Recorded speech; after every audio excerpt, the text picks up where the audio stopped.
My agreement mentions to tidy up and leave a seal envelope with a single dime inside. When I squeezed it, it crumbled effortlessly. This is meant to be my employer pension after 30 years of duty. The one ridiculing me is the current president, James Anderson. As the youthful second-generation president, he made me feel desolation and void. I have no attachment to this corporation anymore. They have changed too much. They no longer appreciate their employees. Understood, I acknowledged as I took the envelope and nodded. I proceeded directly to the systems management room and erased the company's management system data.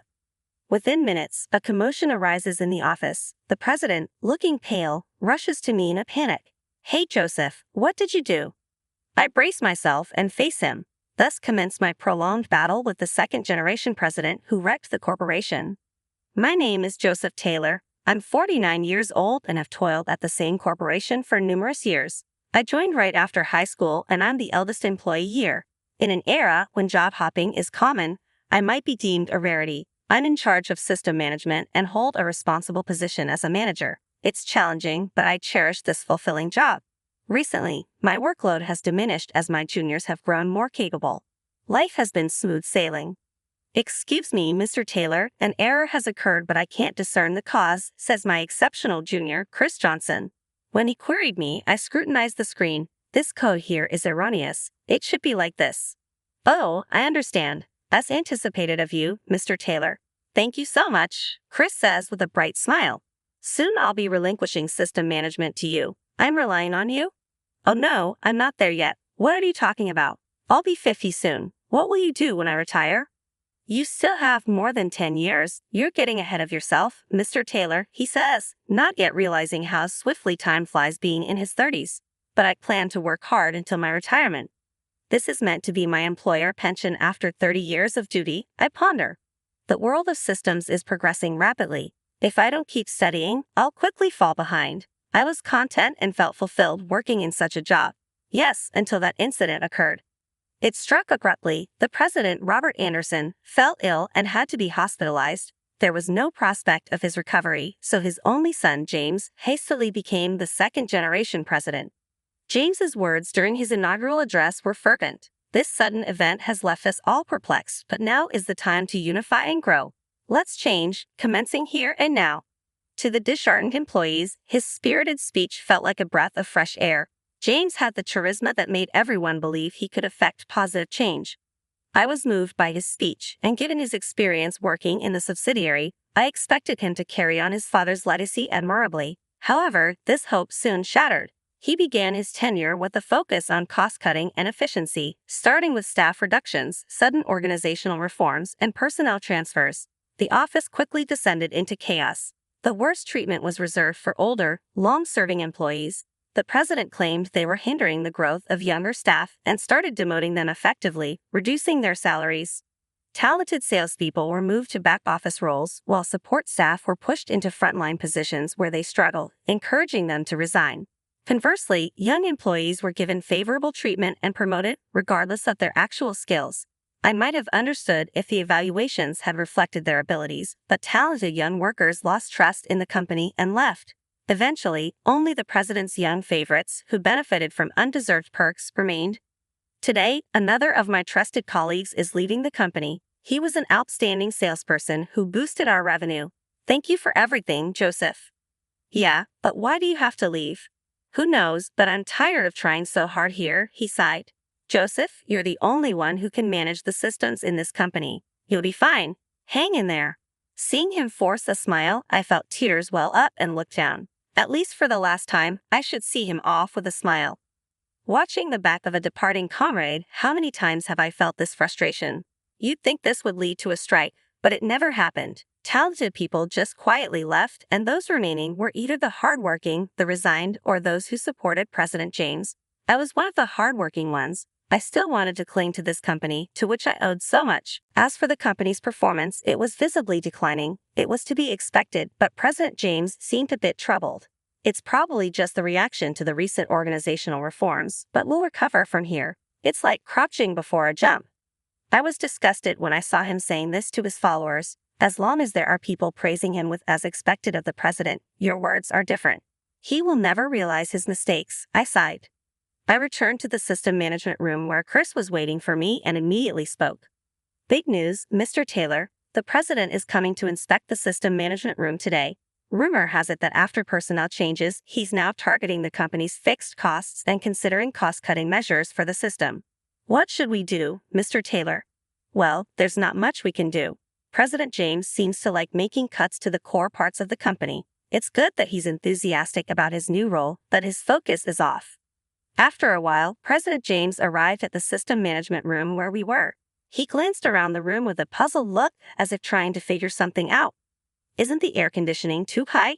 Heating and cooling costs are significant, you know. Computers are sensitive to heat, so it's for management purposes, I explained. I see, President James said, ignoring the basic questions. I immersed myself in my work. For some reason, President James only asked questions and talked to Chris. He should know I'm the manager, but he barely acknowledged me. After looking around for a while, he finally spoke to me. Joseph, right? Yes, I replied, surprised. I stopped what I was doing and looked at him. How long have you been working here? 30 years? 30 years, that's a long time. His overly casual tone made me a bit annoyed. Sure, I'm his subordinate, but as someone older, this feels too informal. I saw your base salary, and it's quite high. Was it set that way when you were hired? Yes, it was, but now Chris Heater is also managing the system, right? Well, yes, I had a bad feeling about this, but this was my first one-on-one conversation with President James. I saw this as a good opportunity and decided to boldly advise the president. Mr. President, regarding the system, I don't recommend changing from the current one. President James's eyebrows twitched, but I continued. Right now, with all the recent personnel changes, many employees are not yet familiar with their new roles. Changing the system on top of that will only further reduce efficiency. That's for me to decide, interrupted President James. I closed my mouth, clearly displeased with my input. He glared at me with a harsh expression I hadn't seen before. An employee like you daring to question the president's decisions. Know your place, he said sharply. I'm sorry, Joseph. You're the manager, right? I'll think carefully about your advice, he added sarcastically. He left with a sarcastic remark. Chris, who had been nervously watching our exchange, sighed with relief. I broke out in a cold sweat, Mr. Taylor. You're amazing. I'm sorry for creating an awkward atmosphere, Chris. No, I don't mind. I think your opinion is perfectly reasonable, but the president, he was really unpleasant. What is he thinking? Probably nothing good. I furrowed my brow and thought for a while. Then Chris and I decided to discuss our future plans. 1 month later, I was called to the president's office where President James delivered some shocking news. What did you say? I asked. Thank you for your hard work. You can take it easy now, President James actually said, but what he meant was that I was being dismissed. He smiled as he handed me a thin envelope, saying it was for company reasons, not personal ones. This is your employer pension, I asked, receiving a cheap-looking envelope instead of a bank transfer. It gave me a bad feeling. Still processing the information, I took the envelope and peeked inside, noticing it wasn't even sealed. Inside was a single dime, a copper coin. Mr. President, this isn't funny, even as a joke. Of course not. It's not a joke, President James replied seriously. President James placed the document he had been holding onto his desk and motioned for me to look at it. I recognized it immediately. It was the employment contract I had signed 30 years ago when I joined the company. President James tapped a specific section with his finger. See here, it says your employer pension is 10 cents, he said triumphantly. My eyes widened in disbelief. Next to the section about employer pension, which stated employer pension provided, someone had handwritten 10 cents clearly in ballpoint pen. President James traced over it triumphantly. I didn't write this. It was already there. It's an amusing note, isn't it? But you, without a doubt, signed and stamped this contract, didn't you? President James said. I opened my mouth to protest, but President James cut me off. It's according to the contract. Clean up and leave. His expression told me that arguing was futile.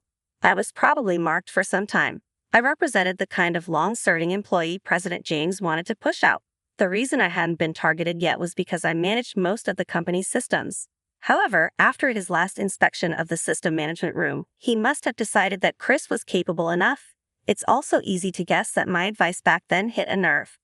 What a childish and narrow-minded president. A company with a president like this has no future, I thought to myself, recalling the faces of my colleagues who were forced to leave before me. Understood, I smiled and left the president's office. I stuffed the thin envelope into my pants pocket and headed straight to the system management room. There I spoke to Chris, who was waiting. Chris, it's time to execute the plan. So it came to this. All right, I'm ready, Chris nodded. Chris and I sat down at our computers and deleted all the company's management systems. It's hard to build a system, but it can be destroyed in no time. After a while, I gently opened the door to the management room and heard panicked voices from various parts of the office. Hey, I can't send emails or log into the internal system. What's going on? Employees were flustered and unable to do anything. President James, pale and frantic, rushed over to me. Joseph, what did you do? In his panic, he addressed me informally. I faced him calmly and said, I just cleaned up as you asked. I meant your personal belongings. What were you thinking deleting the system? I deleted the system because it was mine. I was just cleaning up what I had lent to the company. I showed him the notice of working conditions. He must not have known about this clause, having only looked at the employment contract. The document clearly stated that the system was on loan for me, that the loan was included in my salary, and that the system would be returned upon my resignation. What is this document? President James asked. It's the notice I received from the company 30 years ago. I'm sure you have a copy on file as well. It's absurd that the entire system becomes unusable because one employee leaves. I wanted to say that what's absurd is offering a single dime as an employer pension, but I held back. If you cancel my dismissal, I'll return both the system and this dime. I handed him the envelope, but President James slapped my hand away. Chris, restore the system immediately, President James shouted. But it will take time, Chris replied. I don't care. Do it as quickly as possible, President James ordered. Yes, Chris said. Following orders, he began working on restoring the system. I exchanged a glance with him and then left the system management room where I had worked for so many years. Quietly, I nurtured a burning resolve against President James. A few days later, while I was relaxing at home, my phone rang. When I looked at the screen, it was the main number from my former company. I answered and heard President James's defeated voice. Joseph, we're in trouble. Chris is struggling to restore the system, and no work is getting done. These past few days, including the weekend, were tough, President James said. President James must have assumed the system would be fixed by now, but it wasn't. The system was still down on the first day back to work. Despite having addressed me informally before, he now humbly sought my help, which almost made me laugh. So, what do you expect me, an outsider, to do? Let us buy the system from you, President James suggested. I listened quietly, thinking about what he said. The irony of the situation wasn't lost on me. After all the years of dedicated work, and after all the changes he'd made to push out older employees like me, here he was asking for my help. I'll think about it, I finally replied, but I have some conditions. President James sounded relieved. Sure, anything, just name your conditions. First, you'll bring back all the employees you demoted or treated unfairly, including the ones who left. Second, you'll apologize publicly for your unfair treatment of loyal, long-serving employees. And third, you'll change the company's rules to ensure everyone is treated fairly, no matter how old they are or how long they've been here. President James didn't say anything for a moment, but then he agreed. Okay, I'll do it. Just please help us fix the system. I could hear how worried he was in his voice. It was different from the way he usually talked. Okay, I'll come back to the office and see how far Chris has got. But remember, this isn't just about fixing the system. It's about making sure everyone trusts each other and shows each other respect. President James agreed again, and he sounded like he really meant it. I get it. Thank you, Joseph. I put the phone down and sighed. I didn't think things would turn out this way, but maybe there was a chance to make things better, to change the company for the better. I went back to the office and found Chris still working hard, trying to fix the system. He looked tired but hopeful. Chris, how's it going? I asked. It's slow, but I think I'm getting there, he said, looking up at me. Good, keep at it, and let's hope President James keeps his word about the changes, I said, trying to sound hopeful. Chris nodded. I hope so too. It's been tough these past few days. I nodded too. Let's get it done, and Chris, thank you for sticking by me through all of this. Chris smiled. No problem, Mr. Taylor. I'm glad to help. As we worked together to fix the system, I couldn't help but think about the future. Maybe, just maybe, there was hope for the company after all. I'll pay $200,000. I couldn't help but laugh at the offer. President James really didn't understand the market value. Are you joking, President? That amount is peanuts for buying that system. Peanuts. Then how much do you want? $1 million. $1 million. His voice cracked, and I was more amused than anything. Even $1 million is a bargain for that system. What are you talking about? That's more than the employer pension. Well, it was just 10 cents. That's not what I meant. Realizing it was time to stop messing with him, I straightened up and addressed President James seriously. President, I'm serious. If you don't buy it for $1 million, you won't get the system, and I won't help Chris either. This is a disaster. Our work is already behind, and if this goes on any longer— A long silence followed. I waited anxiously for his response, but then he said, "Enough. I won't ask for your help. How dare you demand such an outrageous amount, you ungrateful person." He rejected my final offer and hung up. I felt a wave of disappointment. Despite the opportunity, it was clear that he couldn't be trusted with the company. I picked up my phone again. It was time to execute the next phase of the plan. The next day, a loud noise erupted in the president's office. The loud noise came from James, the now former president, pounding his fist on the desk. Why am I being fired? Facing him was his father, Robert Anderson. Though not fully recovered, Robert's presence at the desk was still impressive, and I was moved by it. I'm not firing you. I'm demoting you to an employee so you can learn from the ground up. Me, a former president, working as a regular employee? How humiliating. How humiliating is the chaos you caused within the company, bringing it to the brink? This time, Robert slammed his hand on the desk. James, who had been leaning forward, quickly straightened up. Robert reprimanded him with a voice full of authority. I was a fool to trust your reports. I warned you not to meddle with personnel, yet you forced out so many trusted people, including Joseph here. James glared at me. Indeed, I had devised and executed several plans to address the situation. James's reckless actions had been unbearable. Feeling guilty for bothering the former President Robert during his hospitalization, I had reported the current state of affairs to him. Robert had trusted James's reports without question and felt at ease. However, when he saw my report, he was shocked and realized the gravity of the situation, deciding to return to the company. It pained me to see him push himself when he was still in need of treatment, but when he said, "I'm glad you reported this, Joseph. My foolish son would have destroyed the company I built," I knew I had done the right thing. Chris and I then devised a plan to change the current situation. We knew that if things continued, I would likely be forced out too, so we decided to make the management system unusable to put pressure on James and other unresponsive employees. This was the only form of resistance we could mount as the systems department. As expected, once the system went down, chaos ensued. James couldn't handle the situation, and even his supporters began to lose faith. The hardworking employees finally spoke up, demanding to bring back President Robert. For the first time, James faced protests from the employees and was brought before the board. They criticized him for forcing out many talented employees. While it was good to bring in younger staff, the treatment of those who had contributed for so long was appalling. The poor handling of the system trouble within the company was also discussed. The topic of buying my system was brought up. If we can use that system permanently for $1 million, it's a bargain. Why didn't the president buy it? It would take an enormous amount of time and money to rebuild it from scratch. Hearing the employees' trust and affection for the current system warmed my heart. I felt proud that all my hard work in developing the system had paid off. After the board meeting, James was demoted in the president's office. He finally accepted Robert's words with his head down. Prompted, he reluctantly apologized to me. "I'm sorry, Joseph," he muttered. Though he still seemed dissatisfied, I simply replied, "Yeah." Robert, having witnessed our exchange, spoke to me. "I'm sorry for all the trouble. Will you really come back to this company?"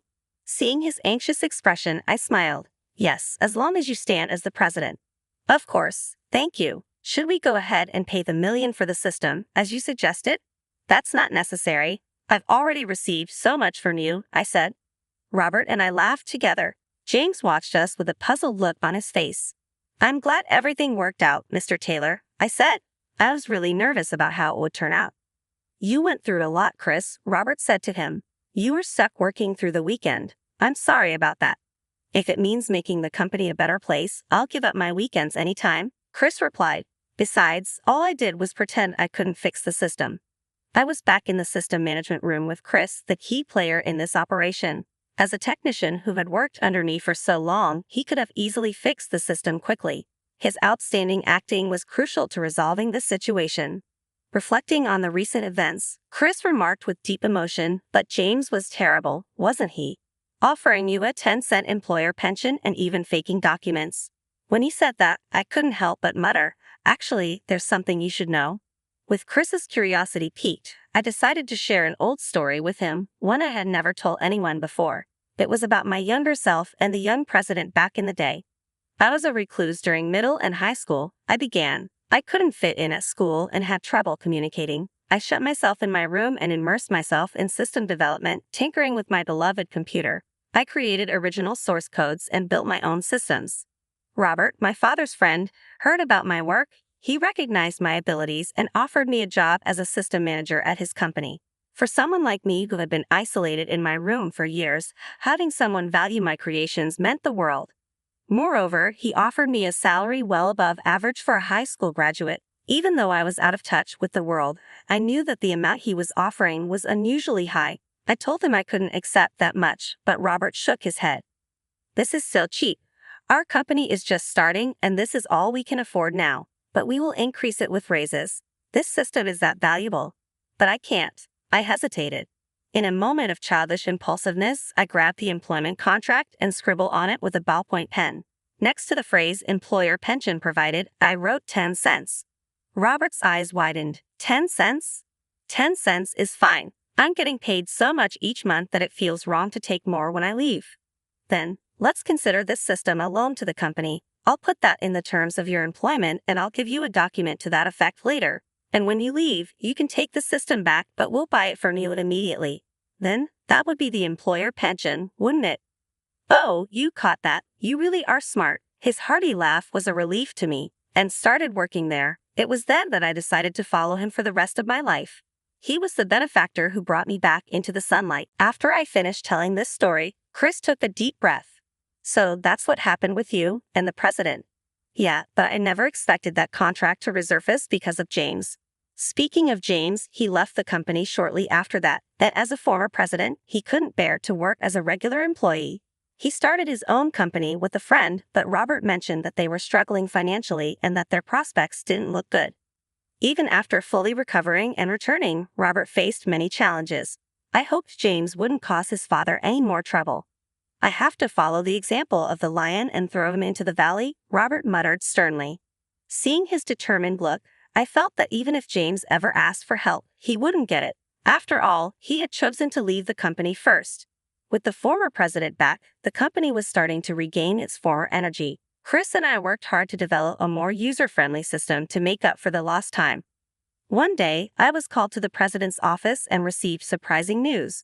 What? You want me to become an executive?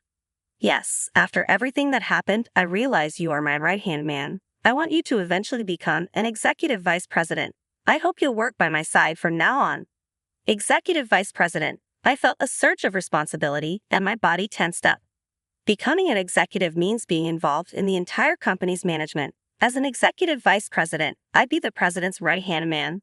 Is it really okay for someone like me to take on such a role? Robert seemed to sense my anxiety. With the same gentle eyes as always, he spoke to me. The next generation is ready, isn't it? Yes, I'm sure Chris can handle it. Then, there's no problem. Let's start preparing for the shareholders' meeting. We'll also need to get the executive appointment contract ready. At the mention of that word, Robert and I exchanged glances and chuckled. Make sure you don't write 10 cents on this one. Oh, come on. I won't. We laughed together, filling the room with warmth. As an executive, could I bring back the colleagues who left with sad faces? With that thought, I left the president's office feeling hopeful. I was truly glad I stood up for this company back then. This company is the place that helped me escape my reclusive life and made me smile under the blue sky again. The contract is just a piece of paper, but through that single piece of paper, people are connected. Not just people, but also through time to my future self, feeling a new breeze within me.